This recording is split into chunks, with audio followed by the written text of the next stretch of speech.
Hello out there, narrative writers. Today we're going to be adding description to your writing. So we're talking about a couple different things: sound words, figurative language, and then those sensory details. I know we've already started to write a little bit about those sensory details, but we'll get into greater depth with those in just a moment. First off, sound words. My favorite word to say, onomatopoeia, and I like it mostly because it's super fun to say, and it's words that sound like what they say, which is super fun. Plus, onomatopoeia is the only word I know that has 4 vowels in a row. Super fun word. So if you want to click here, you'll get a list of sound words that you could put into your story. And then here's an onomatopoeia song that I just enjoy.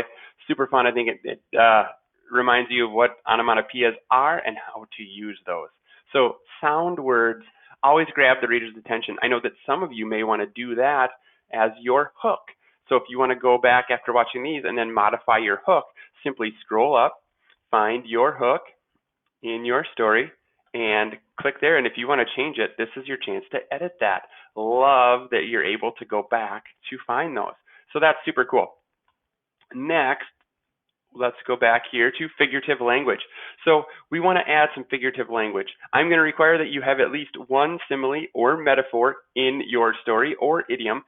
Similes and metaphors are probably the best.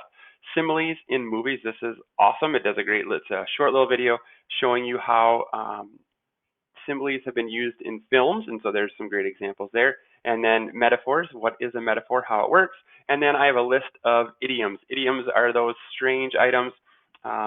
It's raining cats and dogs. Does that mean cats and dogs are falling from the sky? No, it is an exaggeration that it's raining very heavily. So there's a list of idioms for you to kind of look through those, because you will want these in your works, as that is something that you'll be graded on. So please have a simile and a metaphor figured out, and here are some videos to help you.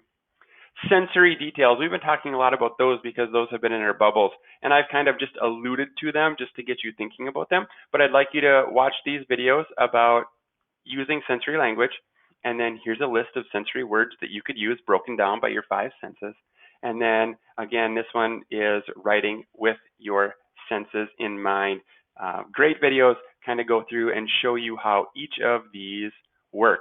After watching these videos, please go back, check your middle, add some different sensory words. If you want to add a metaphor or idiom, right now would be great. Kind of put those in just your thinking, in your notes here as we get organized to start our first draft. Again, same thing with your beginning. Go back if you want to edit or change something. Please do that. That's why we're putting it on here. This is a working document for you. So here's where we get really descriptive in our writing. We're going to read a story in the next slide, written by a kid, again, out of our Trip to Remember book, and we will see how they, or he or she, uses figurative language and that description in their writing.